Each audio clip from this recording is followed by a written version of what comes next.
1 year ago today, the world stopped watching hundreds of people storm the United States Capitol. Good evening, I'm Matt Mulcahy. And I'm Megan Coleman. The attack on the Capitol interrupted the certification of the 2020 election, terrifying lawmakers and staffers inside.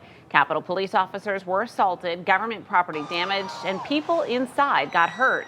Attorney General Merrick Garland says so far the DOJ has issued more than 5,000 subpoenas and search warrants and arrested more than 725 people. Some of those accused of being involved in the siege are from New York. Investigative reporter Mary Keeler is live in Syracuse for us tonight. Mary? We're just outside the federal building on South Clinton Street here in Syracuse, and their mission was to commemorate the grim first anniversary of the Capitol riots on January 6th, a year ago today. And tonight we are looking at what's to come as the Department of Justice is really cycling through the investigation into what happened that day. January 6th, 2021. 365 days ago. They were seeking to use violence to carry out an obstruction of Congress doing its constitutional duties. We talked with Syracuse University law professor Bill Banks the next day on January 7th, 2021. You had called them a lawless mob. How do you feel today? I would use the same descriptor. In the days after the insurrection, mounting questions. Who are these people we're seeing storm the Capitol? How will they be held accountable? It's been an almost unprecedented law enforcement investigation. The person hours that have been devoted to trying to track down what happened. Hundreds of suspects now being prosecuted by the U.S. Attorney's Office for the District of Columbia, including an accused Proud Boy from Syracuse's Eastwood neighborhood. The feds claim they found an arsenal of weapons and ammunition at Matthew Green's Burns Avenue home. He was accused of being part of a group that smashed a Capitol building window, but now he's one of 20 people to plead guilty.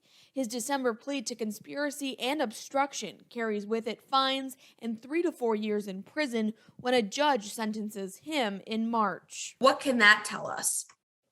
Well, it does tell you something about the possibility for using one individual's statements or his or her admissions of responsibility to turn others along in the same direction. The other thing that it does, of course, is begin to stitch together individuals who were not otherwise identified early on as members of an organized group that perhaps they were members. In all, 53 New Yorkers are charged with crimes for their alleged role in the January 6th attack on the Capitol. Court dates, plea deals, and trials can be expected across the country in 2022.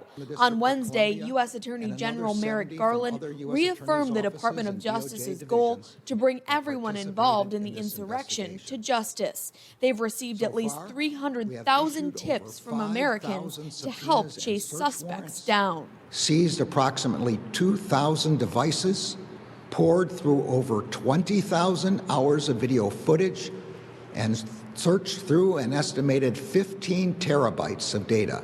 Kind of shows that when that person or when that mob crossed the line from protest and protected to actually obstructing justice. That's right. A year after the damage to our democracy, Banks says he's not sure everyone understands the magnitude of what happened that day, but he has faith that continued work by prosecutors to hold those involved accountable will be a reminder. I'm Mary Keeler reporting. And where I'm standing now, there was a vigil that wrapped up with a couple of state senators and people gathering to commemorate this grim milestone and send a strong message that even the events of January 6, 2021 will not deter people from participating in our democracy.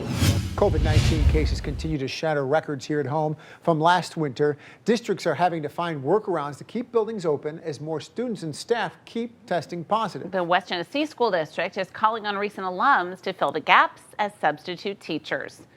He's live in Camillus now with the latest on the ongoing crisis in the classroom.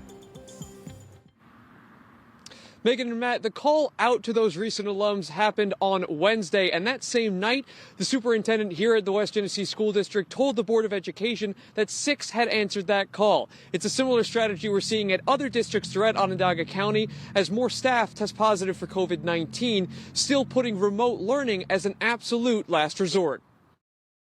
We've had a couple of tight days. I would say we're hanging by a thread. It is a day-by-day experience. Across Onondaga County, schools are on the brink of needing to go remote as more staff are infected. West Genesee turning to recent alums now in college to sign on as subs. 6 already responded. That's great. That's 6 more than we had before we put it out. But we're looking for people that are willing to substitute. And by the way, that also translates to transportation. They're not alone. 6 Syracuse City schools are currently closed thanks to lack of staff and subs, reaching out to college juniors and seniors home for the holidays and willing to work. Jordan Elbridge has welcomed back alums to work over break since before COVID, a program that ended up being critical this year. They've saved us multiple times during this pandemic, and they're wonderful to have back in the building. North Syracuse also turning to alums and recent retirees. We're not really seeing a great return on that as well. I mean, coming into a school system to sub amidst the pandemic is not highly desirable. The North Syracuse Teachers Union President John Carilla says he's watching more students and staff test positive as the county sets a new record of 2,087 cases on Thursday. He says the quality of in-person learning is taking a hit, concerned that leaders aren't entertaining a temporary remote option. I'm kind of questioning why we have this mindset of continuing down this path on this round when it may not be the best option. With the backing of the New York governor and the county health department, superintendents are still committed to keeping buildings open until it becomes impossible. We're definitely not going to go remote without a fight, that's for sure. During this week's Board of Education meeting, the West Genesee superintendent also told the board that they're evaluating whether or not they'll need to bring teachers who test positive back after 5 days, something they'll be allowed to do with updated CDC and New York State guidance. That's what he told the board in the meeting this week. He did not get back to us today for comment. Reporting in Camillus, I'm Connor White. A lot of juggling for each district to how to manage this winter, Connor. Thanks very much for that insight. The Oswego City School District is closing tomorrow, and they plan to switch to remote learning next week. The district says it has over 100 people in quarantine across the district, no longer has the staff necessary to open for in-person learning. Tomorrow there'll be no classes. Monday, students will learn from home. The district expects to resume in-person classes next Tuesday, so at least a couple days remote. A record number of cases have been reported in Onondaga County today, yet again, breaking that 2,000 case threshold. With this news comes the distribution of more at-home test kits. Good evening. I'm Matt Mulcahy. You're watching the news at 10. Our Samantha Croston looked at how local communities are learning from the last run of the frenzied distribution of these kits and some masks, too. She's live in Geddes tonight with what is being learned by these towns and villages. Sam? Well, what we do know is that tomorrow you are going to see one of the largest test distribution centers that we've seen across all of Onondaga County, right here at the fairgrounds in the orange lot. And as you'll hear from one Fayetteville resident tonight, these tests really do provide a sense of security. That is for those that are able to get one. Fayetteville resident Richard Anderson was one of the first people to arrive at the test distribution center held today at Manlius Town Hall. Knowing how difficult the tests have been to come by, it was important to him to secure some tonight. It's important to get these kits out because I think people will feel a lot more confident once they have the test kits. They can test themselves, good, I'm negative, or they find out that they're positive and they get the treatment that they need. The giveaway began at 7 o'clock, and the town asked that people line up starting at 6:30.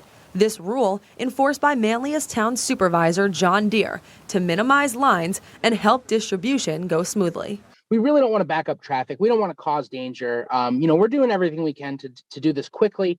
Deere says that whether people test positive or negative, the at-home kits will provide a service to the individuals who test as well as the community. We're either keeping somebody who's positive out of the community and quarantined, or we're giving someone that assurance that they can go out and enjoy themselves and see their family without having to worry about infecting other folks. Anderson, for one, is thankful, pointing to the increased accessibility that the at-home test provides. I think they'll test more often versus, well, I've got to go to State Fairgrounds, I got to go here, or I got to go to one of the hospitals. So I think I think a lot more tests will be done. and I think we'll catch it a lot sooner. And a total of 4,000 kits are expected to be distributed here at the fairgrounds tomorrow. And an important note, that distribution begins at 11 a.m. and it goes until 4 p.m. or until all of the tests have already been distributed.